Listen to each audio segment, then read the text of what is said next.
Contigo, vivas donde vivas. ¿Vives en un municipio de la provincia de Valencia y no dispone de oficina municipal de información a las personas consumidoras? Desde la Unión de Consumidores y la Diputación de Valencia, te ayudamos con tus consultas y reclamaciones de consumo para que puedas tramitarlas de manera sencilla en la web consumidoresvalencia.org. ¿Cómo puedes hacerlo? Accede a nuestra web en el apartado Vivas donde vivas que encontrarás en el menú superior. Una vez en la sección, haz clic en los botones de Consulta o Reclama. Si lo que deseas es hacer una consulta, recuerda que solo podemos atender las realizadas por personas consumidoras, destinatarias finales de bienes o servicios.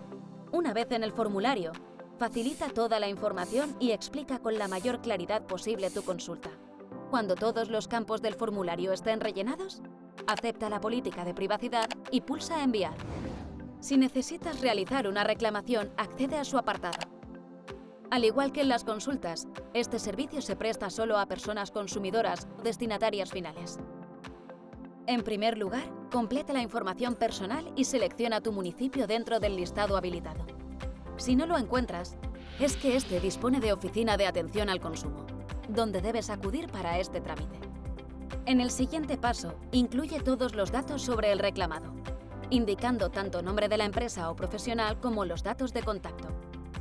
En la siguiente pestaña, explica los hechos y tu solicitud aportando la máxima información posible. Además, deberás adjuntar tu DNI y la documentación que avale los hechos expuestos como foto o PDF. Por último, autoriza a la Unión de Consumidores de Valencia para tramitar esta reclamación y pulsa Enviar. Recuerda que durante el proceso puedes volver atrás en cualquier momento. Si tienes dudas, contacta con nosotros por WhatsApp, teléfono o mail.